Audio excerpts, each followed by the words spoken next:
Təlimin təsirlərini ölçmək, proqramın təkmilləşdirilməsində istifadə ediləcək nəticələri sənədləşdirmək və eyni zamanda təlimin keyfiyyətini müəyyənləşdirməkdə bir metod təqdim etmək üçün müvafiq məlumatların toplandığı sistematik bir proses qiymətləndirmə adlanır. Təlimin qiymətləndirmə prosesi ən sadə şəkildə qiymətləndirmə planlarının dizaynına, məlumat toplama vasitələrinin inkişafına, nəticələrin təhlili, şərhi və qiymətləndirmə hesabatlarının yaradılmasına yönəldilmişdir. Və bütün bu proses şirkətin təlim proqramlarının effektivliyini artıraraq, şirkətin bazar payını və gəlirlilik səviyyəsinin artırılmasına xidmət edəcəkdir.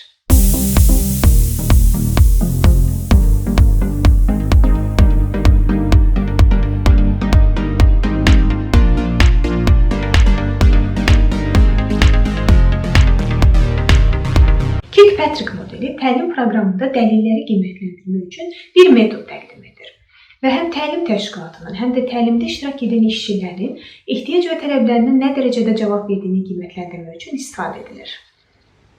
Bu modeldən təlimin təsirini obyektiv təhlil etmək, komanda üzvlərinizin təlimin proqramını nə dərəcədə mənimsədiyini müəyyənləşdirmək və gələcəkdə öyrənmələrini yaxşılaşdırmaq üçün istifadə edə bilərsiniz. Kirkpatrick modeli təlimin proqramının effektivliyini analiz edərkən ölçülən 4 fərqli hissənin qiymətləndirilməsindən ibarətdir.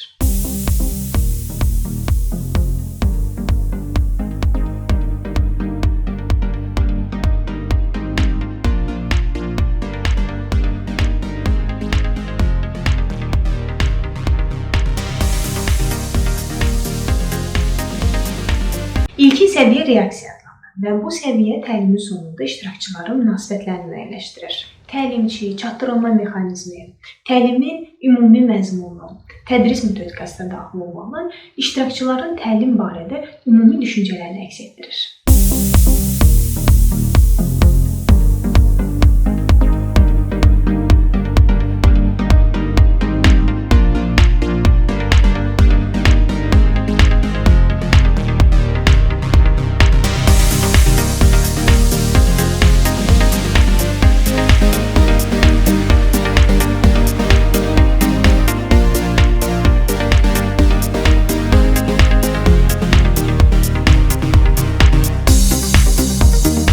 Qiymətləndirmə zamanı yalnız bir və ya bir neçə razı və ya narazı iştirakçıdan deyil, bütün iştirakçılardan cavablar alınmalıdır.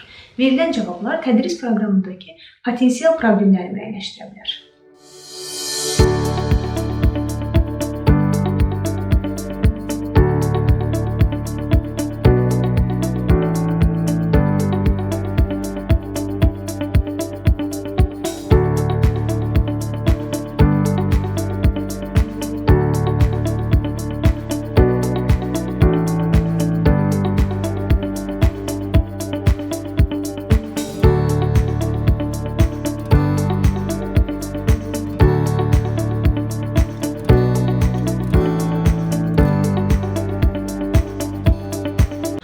İşçinin ümumi münasibətini, təlimdən gözləntilərini, əldə olunan məmnuniyyəti və eyni zamanda motivasiyasını ölçür. İşçilərin verdiyi cavablar təlim proqramının aktuallığı, keyfiyyəti və eyni zamanda subyektiv qiymətləndirməsinə xəbər verir. Edilən bütün şərhlər gələcək təlim proqramlarının yaxşılaşdırılmasına və büdcələrə böyük təsir göstərir. İkinci səviyyə öyrənmək adlanır və bu səviyyə işçilərin təlim proqramında təqdim olunan prinsipləri, faktları, texnikaları və bacarıqları nə dərəcədə mənimsədiyini öyrənərək effektivliyi müəyyənləşdirir. Bu qiymətləndirmə funksional və davranış bacarıqlarını ölçür.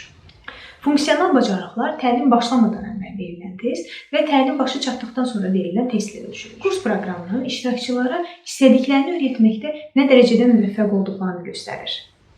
Hər iki test dəqiq və ya bir-birinə bərabər olmalıdır. Alınan nəticələr təlimdə əldə edilmiş öyrənmə ilə bağlı dəlillər təqdim edir. Davranış bacarıqlarının müəyyənləşdirilməsi üçün isə performans testindən istifadə edilə bilər. Bu mərhələ təlimin işçinin işə münasibətinə təsir dərəcəsi kimi müəyyənləşdirilə bilər və eyni zamanda təlim nəticəsində işçinin bilik və bacarıqlarının genişləndirilməsini özündə əks etdirir. Üçüncü səviyyəli qiymətləndirmə davranış qiymətləndirməsi adlanır və bu qiymətləndirmə təlim proqramında iştirak edənlərin təlim bacarıqlarını və davranışlarını işə nə qədər tətbiq edildiyini ölçür. Davranış qiymətləndirməsində işdə hansı təlim bacarıqlarının istifadə olunduğunu, bu təlim bacarıqlarının yaradılmasında təlimin müvəffəqiyyətini, hansı təlim bacarıqlarının istifadə edilmədiyini, hansı iş bacarıqlarının təlimin tərkib hissəsi olmadığını da müəyyənləşdirir. Məsələn, kənar təsirlər işdə yeni öyrənilmiş davranışların istifadəsini əngəlləyə bilər. Bu, xətti rəhbərin təlimdə öyrədilən yeni davranışları görməməzliyə vurduqda və təlimdən öncəki iş davranışlarına israr etdikdə baş verir.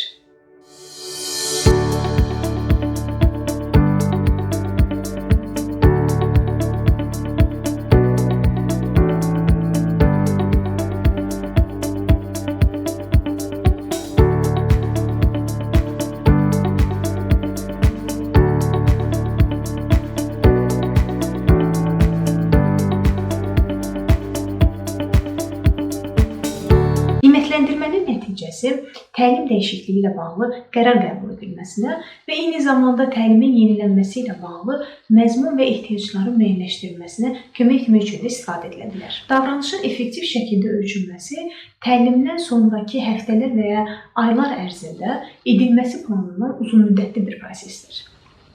Davranış dəyişikliyinin ölçülməsi davranışın dəyişib ya dəyişmədiyini görmək üçün deyil, dəyişmənin baş verməməsinin səbəbini müəyyənləşdirmək üçün də lazımdır.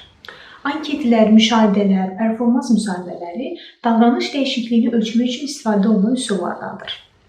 4-cü səviyyə nəticə adlanır və bu səviyyə şirkətin investisiya gəlirliyinə, təşkilatın inkişaf və təlim nəticələrini ölçmək üçün istifadə olunur.